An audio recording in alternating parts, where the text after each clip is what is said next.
এক প্লেট লুচি আর মাংসের দাম 80 টাকা করে পড়বে গো দাদা। এত বড় বড় লুচি দেখে তো জিভে জল চলে এলো রে মা। আমার এই বৃষ্টির দিনে হাঁসের মাংস খেতে ভারী ইচ্ছে করছে গো। কেউ যদি হাঁসের মাংস খাস তবে গোটা গ্রামে আগুন জ্বলবে। দুই চুলোয় হাঁসের মাংস রান্না হচ্ছে আজ। যদি হাঁসের মাংসের সাথে গরম গরম লুচি হতো। আপনাদের সকলের দাওয়াত রইলো।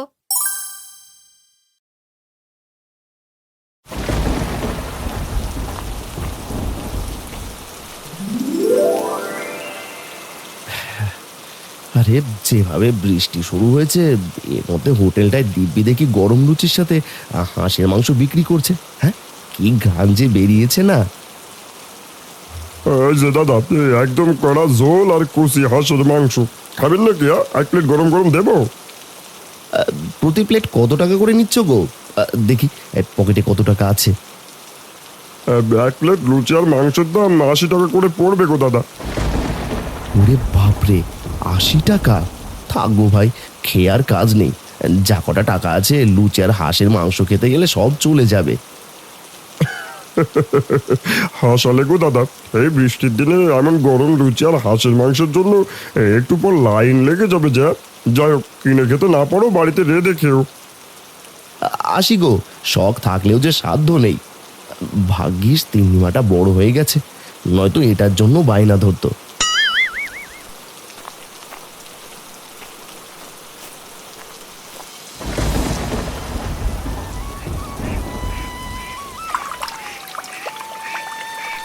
কিরে, তোর এখানে খালের ধারে দাঁড়িয়ে কি দেখছিস রে বৃষ্টির মধ্যে? বাবা, একটু এদিকে তাকিয়ে দেখো না, খালের জলে কতগুলো হাঁস কি সুন্দর একসঙ্গে সাঁতার কেটে বেড়াচ্ছে। এই বৃষ্টিতে ভিজে ভিজে হাঁসের সাঁতার কাটা দেখছিস তাই না? জলদি বাড়ি চল, ঠান্ডা লেগে যাবে যে। দেখো না বাবা, ওই হাঁসগুলো দেখে আমার এই বৃষ্টির দিনে হাঁসের মাংস খেতে ভারী ইচ্ছে করছে গো। তিনি যদি হাঁসের মাংসের সাথে গরম গরম লুচি হতো তাহলে কিন্তু বেশ জমে যেত বল। যা ভেবেছিলাম। কি রে মা, তুই কি এখনো সেই ছোটবেলাকার মতো অবুঝ আছিস? হ্যাঁ, যে যা দেখবি তাই অমনি বায়না ধরবি? কেন বাবা, বায়না কি শুধু ছোটরাই করতে পারে নাকি? মনের স্বাদ তো বয়সের সাথে সবারই হতে পারে। আচ্ছা আচ্ছা, সেসব কথাবার্তা ঘরে গিয়ে পরে মেটাস বোন। এখন চল জলদি বাড়ি ফিরি। বৃষ্টির জোর তো দেখছি আরো অনেক বেশি বেড়ে চলেছে। আয় আয় আয়।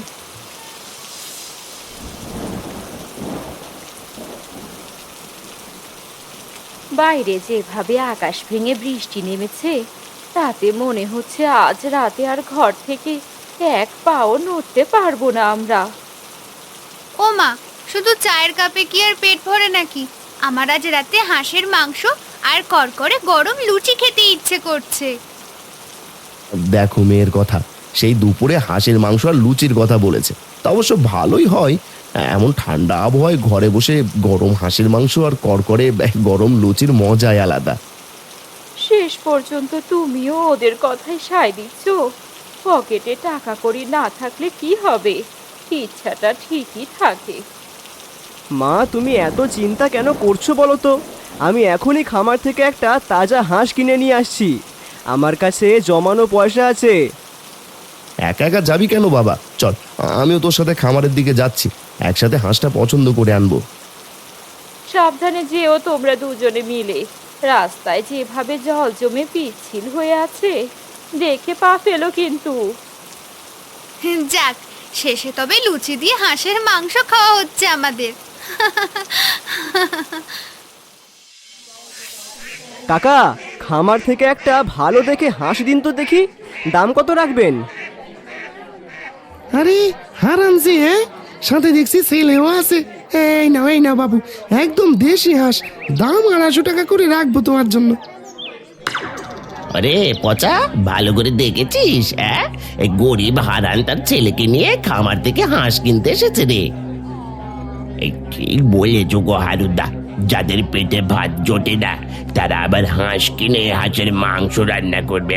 চলো তো গিয়ে দেখে আসি। কিরে শিবু, কিনে ফেললি নাকি? তা কত পড়লো হাঁসটা? একেবারে 250 টাকা পড়েছে গো হারুদা। তোমাকে জিজ্ঞেস করেছি নাকি? হ্যাঁ, এত টাকা দিয়ে এই ভরা বর্ষায় হাঁস কিনে ফেললে টাকা পয়সা কোথায় পাচ্ছ? কাজ বাজও তো দেখছি না। আমাদের কেনাকাটা নিয়ে তোমাদের এত মাথা ব্যথা কেন বলো তো হারু কাকা? নিজের চরকায় তেল দাওগে যাও। এই মুখ চটকা মেরে কার সাথে কথা দিচ্ছিস রে ছোড়া? তোর বাবার আগের টাকা শোধ কর, তারপর বড় বড় কথা বলবি। একদম ঠিক কথা। ধার দেনা মাথায় রেখে আবার এই সাদের হাঁসের মাংস খাওয়া হচ্ছে, বিলাসিতা ছাড়া আর কি।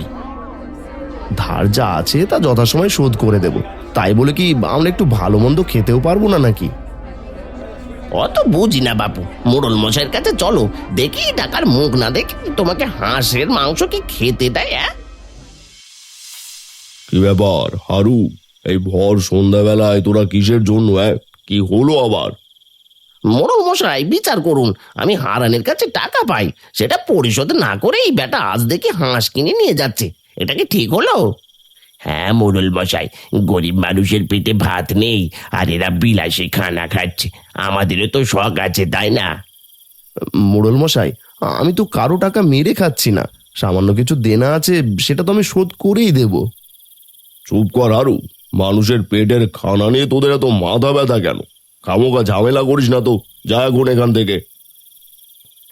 ধন্যবাদ মোড়ল কাকু। আসলে কি জানেন তো, কিছু লোক আছে অন্যের সুখ একদম সহ্য করতে পারে না। ঠিক আছে শিবু, তুই হাঁস নিয়ে বাড়ি যা। তবে হ্যাঁ হারান, আগামী সপ্তাহের মধ্যে বাকি দেনাটা শোধ করে দিবি। আপনি যখন বলেছেন, আমি ঠিক সময় আপনার কথা মতো দেনা মিটিয়ে দেব। সব প্ল্যান মাটি করে দিল বুড়ো মোড়লটা। এর একটা বদলা আমাকে নিতেই হবে, পার পাবি না রে হারান। এই নাও মা, খামার থেকে একদম তাজা আর কচি হাঁসটা কিনে নিয়ে চলে এসেছি। বাপরে বাপ, হাঁসটা তো বেশ নাদুস নুদুস দেখছি রে শিবু। আন তো তাড়াতাড়ি, রান্নার কাজ শুরু করি। আমি কিন্তু গরম গরম লুচি ভাজবো। আহা, লুচি আর হাঁসের মাংসের ঝোল, জিভে জল চলে এলো।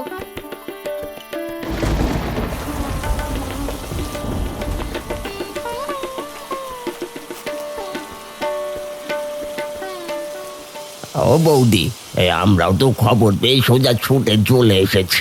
এই বৃষ্টিতে মাংসের গন্ধে তো মন একদম কেঁদে নিল গো। হ্যাঁ, গদাই ঠিকই বলেছে। আমরাও একটু হাত লাগাতে এলাম, যাতে রান্নার জোগাড়টা তাড়াতাড়ি শেষ হয়।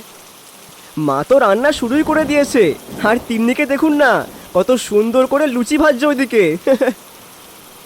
আহারে, সারাদিনের ধকলের পর আজকের রাতটা সত্যি বড় শান্তির এক উৎসবের আমেজ নিয়ে এসেছে সবার জন্য। গভীর রাত, আকাশে চাঁদ উঁকি মারছে। হারু আর পচা মিলে এক পুরাতন বট গাছের নিচে বসে আছে আর মনে মনে কুবুদ্ধি আটছে। দেখলি তো পচা, মোড়ল কিভাবে আমাদের মুখের ওপর অপমান করে তাড়িয়ে দিল। হ্যাঁ, ওদের পক্ষে সাফাই গিয়ে একদম সহ্য হচ্ছে না গো হারুদা। সারা জীবন যাদের পেছনে লাগলাম, ওরা আজ সুখে আর আমরা এসব তাকিয়ে তাকিয়ে দেখছি। শোন পচা, এই খালের শেষ মাথায় হিজল তলার এক সাধু বাবা এসেছেন, ওনাকে দিয়ে একটা বড় সাল সালতে হবে বুঝলি। দেখে মনে হয় বেটা ভণ্ড, তবু টাকা দিয়ে কাজ করে নিতে হবে। বাবা বাবা বাবা, দারুণ বুদ্ধি তো। সাধু বেটাকে দিয়ে যদি বলে দি হাঁস খেলে অমঙ্গল হবে, তবেই তো কেল্লা ফতে। ঠিক তাই বলবি, বৃষ্টির দিন আজ বিশেষ তিথি, হাঁসের মাংস খাওয়া অমঙ্গল, নয়তো গোটা গ্রামে মহামারী নেমে আসবে। চলো তবে আর দেরি না করে এখনই সাধু বাবার সাথে গিয়ে সব পরিকল্পনা পাকা করে আসি। ওরা যে রান্না শুরু করে দিয়েছে। এই বলে পচা আর হারু মিলে সেই ভণ্ড সাধুকে টাকার লোভ দেখিয়ে গ্রামের বটতলায় নিয়ে আসে। এদিকে গভীর রাতে সাধুর ডাক শুনে অনেক গ্রামবাসী হাতে কুপি হারিকেন নিয়ে হাজির হয় সেখানে। আরে গ্রামবাসীরা, শুনেছিস নাকি? তোদের ওপর মহা সাপ এসে ভর করতে চলেছে রে। বাবা গো, এই আপনি কি বলছেন সাধু বাবা? হ্যাঁ, আমাদের গ্রামে আবার কিসের অভিশাপ এলো বলুন তো? কাল রাত্রে নেমে আসবে তোদের ওপর। এমন বর্ষাকালে রাতে অথবা দিনে কেউ যদি হাঁসের মাংস খাস তবে গোটা গ্রামে আগুন জ্বলবে। শুনছেন সব গ্রামবাসীরা, সাধু বাবা একদম খাঁটি সত্য কথা বলছেন। কোনোভাবেই হাঁস রান্না চলবে না গ্রামে। হাই হাই, এই বলিস কেদা পচা, তাহলে তো আমাদের এখনই গিয়ে সবার বাড়ি বাড়ি খবরটা দিতে হবে। এখানে তো অনেকেই আসেনি। ঠিক বলেছো কাকা, যারা সাধু বাবার কথা অমান্য করবে তাদের জন্য কিন্তু পুরো গায়ের ক্ষতি হবে। ওম নমঃ শিবায়, অশুভ শক্তিকে এখনই থামাও, নয়তো কেউ রক্ষা পাবে না এই গ্রাম থেকে। এ কি গো, আমি তো হারানের বাড়ি থেকে এলাম, ওর বাড়ি তো হাঁসের মাংস রান্না হচ্ছে। কি বলছিস মিনতি? আমরা হারানের বাড়িতে গিয়ে ওই হাঁস রান্না বন্ধ করাবো এখনই। দেখি ওরা কিভাবে হাঁস রান্না করে গ্রামের অমঙ্গল করে। কি গো হারু, কেমন দিলাম টোটকাটা?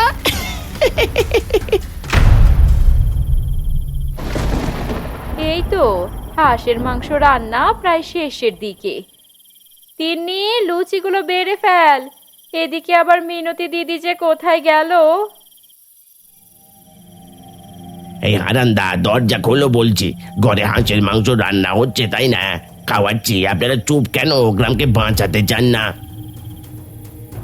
সাধু বাবা বলে গেছেন আজ রাতে গ্রামে হাঁসের মাংস রান্না করলে মহাপাপ নেমে আসবে, আর তোমরা সেই তৈরি করছো।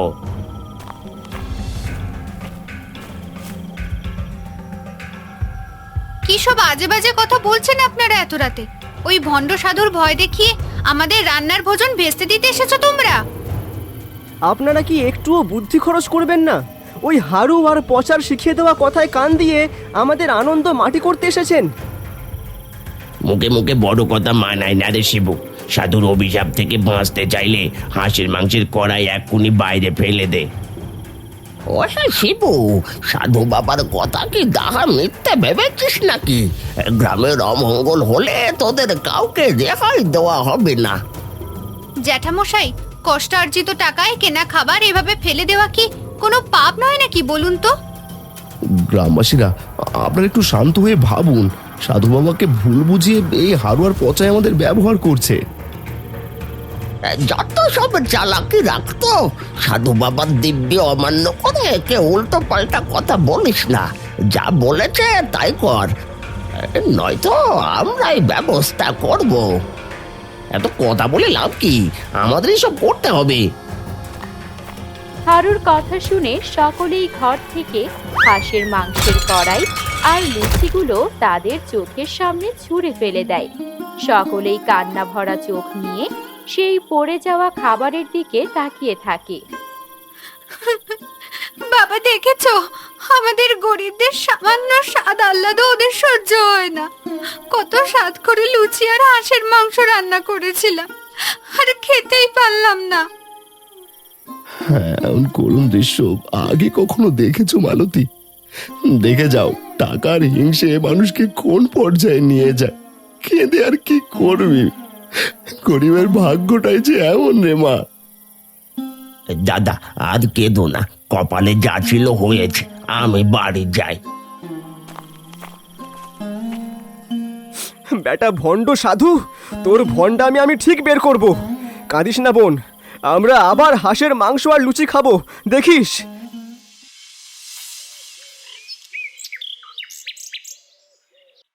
মোড়ল কাকু, আজ আপনার সাহায্য আমাদের খুব দরকার। আমাদের বিশ্বাস ওই বেটা সাধু সম্পূর্ণ মিথ্যে কথা বলছে। আমারও তাই মনে হয়। কাল রাতের সব ঘটনায় আমার কানে এসেছে। এই নে কিছু টাকা, এগুলো দিয়ে সাধুকে লোভে বশ কর। আমি একটু পরে আসছি। মোড়ল মশাইয়ের কথা মতো তারা দুজনে সেই সাধুর ডেরায় যায়। দেখে সাধু বসে বসে মিষ্টি খাচ্ছে। কি রে ছোকরা, তোরা এখানে কিসের জন্য এসেছিস? হ্যাঁ, আমার খাওয়ার সময় বিরক্ত করিস না। বিরক্ত নয় গো সাধু বাবা, আমারে একটা কাজ করে দিতে হবে। একটা মিথ্যে বলে প্যাঁচ লাগিয়ে দিতে হবে, আর তার বিনিময়ে এই যে এতগুলো টাকা আপনার পকেটে ঢুকবে। কি এত টাকা? এত টাকা পেলে আমি যে কোনো কাজ করতে পারি। এই যেমন কাল একজনের হাঁসের মাংস খাওয়া বন্ধ করলাম। এই যে সাধু বাবা, আপনার এই ভণ্ডামি বন্ধ করুন তো দেখি। কার বুদ্ধিতে গ্রামে এই মিথ্যে আতঙ্ক ছড়াচ্ছেন? কিসের এত টাকার লোভ আপনার? ওরে মূর্খ, তোরা আমায় ভণ্ড বলছিস? আমার মন্ত্রের বলে তোরা এক্ষুনি ধ্বংস হয়ে যাবি। আমার পরীক্ষা করিস তাই না?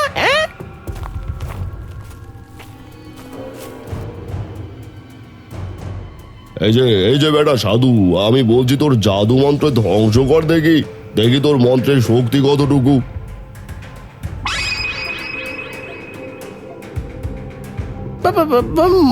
মোড়ল মোড়ল বাবু, আপনি আপনি এখানে? চুপ কর বেটা ভণ্ড, মিথ্যে মন্ত্র পড়ে গরিব মানুষের পেটে লাথি মারা হচ্ছে। তোর আসল রূপ আজ আমি দেখে নেব। মোড়ল মশাই, বেটার ঝোলাটা চেক করে দেখুন, এখনো পচার হাড়ুর দেওয়ার টাকা পাবেন। আমায় ক্ষমা করে দিন হুজুর, পেটের দায়ে হাড়ু আর পচার বুদ্ধিতে আমি নাটক সাজিয়েছিলাম। আমি আসলে আসল সাধুই না। হায় হায় হায় রে, এ তো দেখি আস্ত এক বাটপাত, গ্রামের সকলকে বোকা বানিয়ে ফেললো। এ বেটা শাস্তি দেওয়া উচিত মোড়ল মশাই। শাস্তি তো দেবই, সাথে পচার হাড়ুরও ব্যবস্থা নিচ্ছি। ও মোড়ল বাবু, আমাদের ক্ষমা করে দিন। হারানের এমন সুখ আমাদের সহ্য হচ্ছিল না, তাই পরিকল্পনা করেছিলাম। আমি আর তোমার সাথে নেই হারুদা, তোমার সাথে থেকে আমি আজ ধরা খেতে বসেছি। শোনো গ্রামবাসী, গ্রামে সবাইকে ধোকা দেওয়ার জন্য এই বেটা ভণ্ড সাধুকে আর সাথে পচার হারুকে নদীর জলে অর্ধেক ডুবিয়ে একদিনের জন্য বেঁধে রাখার নির্দেশ দেওয়া হলো। যাক, অবশেষে দুষ্টু লোকের শাস্তি হলো। চলো বাবা, বাড়ি ফিরে আমরা হাঁসের মাংস আর লুচি ভাজি গিয়ে। আপনাদের সকলের দাওয়াত রইলো।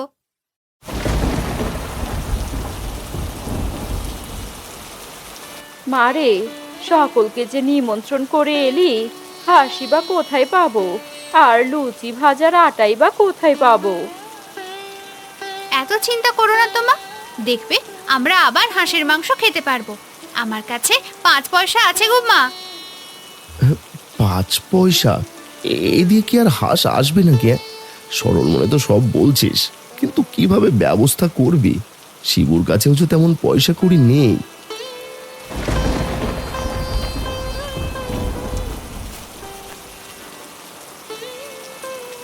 ও বাবারা, আমাকে 2 পয়সা দেবে? সারাদিন ভিক্ষে করে কিছুই পাইনি, বাড়ি গিয়ে কি রেঁধে খাবো? একটু সাহায্য করো না। এই নাও গো বুড়িমা 5 পয়সা, আর ঘরে আসো। তুমি তো দেখছি ভিজে গেছো। না মা, আর ঘরে যাব না। পারলে একটা ছাতা দে না আমার, পরে কোনো দিন ফিরিয়ে দিয়ে যাব। শিবু ঘর থেকে তিন্নির লাল ছাতাটা এনে বুড়ির হাতে দেয়। বুড়ি ছাতা নিয়ে চলে যায়। কি রে তিন্নি, 5 পয়সাটাও দিয়ে দিলি? এখন ঘরে তো বাজার করার মতো টাকা থাকলো না। নিজের পেট ভরে খাওয়ার চেয়ে অসহায় মানুষের সেবা করা উত্তম গো বাবা। তুমিই তো আমাদের শিখিয়েছিলে। আয় রে বোন, একটু বৃষ্টিতে ভিজে স্নান করে আসি। বেশি দূরে যাস না, তুমি এখানে দাঁড়িয়ে কি দেখছো? ঘরে আসো, দেখি কি আছে সেটাই রান্না করি। পেট তো আর আবেগ মানে না। তিন্নি আর শিবু ভিজতে ভিজতে সেই হাঁস ভরা খাল পাড়ে চলে আসে। হঠাৎ দেখে তিন্নির সেই ছাতাটা সেই খালের জলে ভাসছে। দেখ না দাদা, ওটা আমার ছাতাটা না, যা কিছুক্ষণ আগে বুড়িমাকে দিলি? হ্যাঁ তাই তো দেখছি রে, দাঁড়া আমি জলে নেমে নিয়ে আসি। না দাদা, জলের খুব স্রোত, নামাটা ঠিক হবে না। তার চেয়ে আমি একটা লাঠি নিয়ে আসি, ওটা দিয়ে ছাতাটাকে নিয়ে আসি। এটা বলে তিন্নি একটা লাঠি নিয়ে আসে। সেটা দিয়ে টেনে টেনে যেই না সেই ছাতাটা হাতে নিয়ে আসে, অমনি এক মায়াবী জলপরি জল থেকে ভেসে ওঠে। তোমরা ভয় পেও না তিন্নি, তোমার উদারতায় আমি মুগ্ধ। আমি এক বুড়ির রূপ ধরে তোমাদের বাড়িতে গিয়েছিলাম। এ কি দেখছি আমি? এ কি সত্যি না কল্পনা? এ কল্পনা নয় তুমি, এটা বাস্তব। তোদের খুব হাঁসের মাংস আর লুচি খেতে মন চাইছে, তাই না?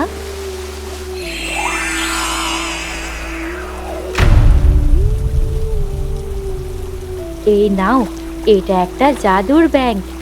এটা ঝাঁকা দিলেই অনেক টাকার মোহর বেরিয়ে আসবে। ভাগ্যটা বুঝি এবার খুলে গেল রে বোন। যাক, তোর নেমন্তন্ন বৃথা যাবে না। হাঁসের মাংসের বড় আয়োজন হবে এবার। আরেকটা কথা শোন, এই ব্যাংক থেকে শুধু একবারই ঝাঁকানোর সুযোগ পাবে। দ্বিতীয়বার যদি এই ব্যাংক ঝাঁকানোর চেষ্টা করে, তবে তার টাকার লোভ তার কাল হয়ে দাঁড়াবে। ওরে বাবা, অত লোভ নেই আমাদের। নে রে শিবু দাদা, একটা জোরে ঝাঁকি দে তো, বৃষ্টিটা এখন কমেছে।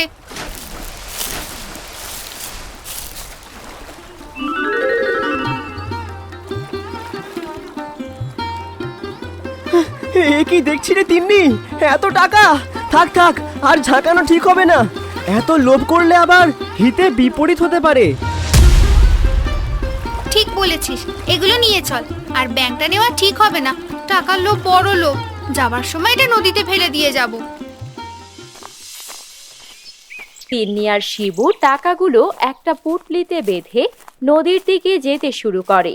নদীর কাছে গিয়ে ব্যাংকটা জলে ছুঁড়ে মারে। জলের স্রোতে সেটা ভেসে যেতে থাকে। লতারে, কখনো ভাবিনি আজ লুচি আর হাঁসের মাংসের আয়োজন করতে পারবো। তাও আবার 2 চুলোয় হাঁসের মাংস রান্না হচ্ছে আজ। সবই ওপরওয়ালার ইচ্ছে গো মালতী।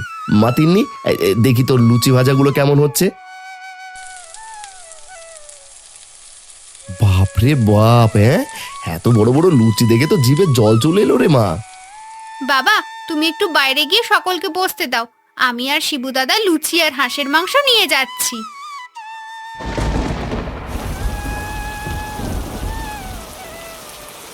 কিরে হারান, আবার যে বৃষ্টি নামলো। নিয়ে আয় লুচি আর হাঁসের মাংস, সাথে একটু পরত করে দেখি।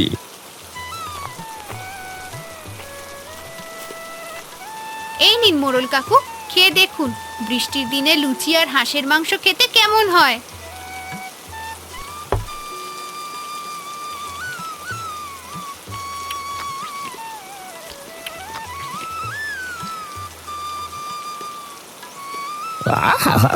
এই বৃষ্টি ভেজা দিনে এমন সুস্বাদু হাঁসের মাংস দিয়ে লুচি খাওয়া বেশ বেশ বেশ বেশ বেশ। ও বাবা, তুমিও বসে পড়ো না। এমন ঠান্ডা দিনে গরম গরম খেয়ে নাও।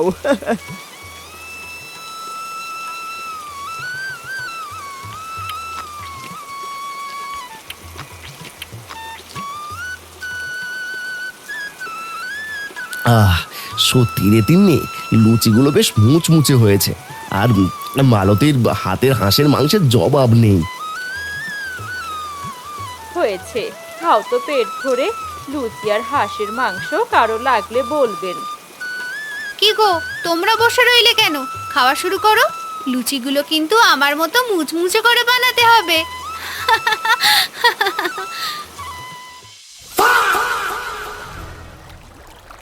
আরে বাবা, জল যেভাবে বাড়ছে তাতে তো ডুবে যাব। কেন যে তোদের কথা শুনতে গেলাম। ও কি বেশি বেশি কি আসছে ওটা? এ তো দেখছি একটা মাটির ব্যঙ্গ। কি ব্যাপার, জলে ডুবে না কেন? অবশ্যই কোনো রহস্য আছে। আমার শরীর দিয়ে আটকাচ্ছে আমি। মাটির ব্যাংকটি যেই না হারুর কাছে আসে, অমনি সে তার শরীর কাত করে সেটিকে আটকিয়ে ফেলে। সাথে সাথে মন্ত্রের প্রভাবে তার আলোর ঝটকায় জল থেকে পাড়ে উঠে আসে। কি রে, এ তো দেখছি একটা জাদুর ব্যাংক রে। দেরি না করে ঝাঁকানো শুরু কর, দেখবি শুধু টাকা আর টাকা। আমার ভয় করে গো সাধু বাবা, আসেন দুজনে মিলে ঝাঁকা লাগাই। তারা যখনই ব্যাংক ধরে ছাকা লাগায়, অলৌকিকভাবে ব্যাংকে টাকা বের হয়ে সাধু আর হারুর মুখে আটকে ধরে। তারা ঠিক মতো কথা বলতে পারে না। ওরে বাবা রে, কি দেখছি সাধু আর হারান্দার মুখে যে টাকা লেগে আছে, এটা ছোটানোর আমার সাধ্যি নেই। এই যে মায়াবী টাকা, আমি ভাগি এখান থেকে। ওরে পচা, যাস না আমারে ফেলে, দম যে বন্ধ হয়ে যাচ্ছে। আরে ও সাধু বাবা, কিছু একটা করো। আমি তো আগেই বলেছি আমি ভণ্ড সাধু, আমার কোনো শক্তি নেই। চিৎকার করে লোকজন ডাকা ছাড়া উপায় নেই, নড়তেও তো পারছি না। বাঁচাও, কে আছো? বাঁচাও, ভাইরে লো, ভাইরে হিংসে।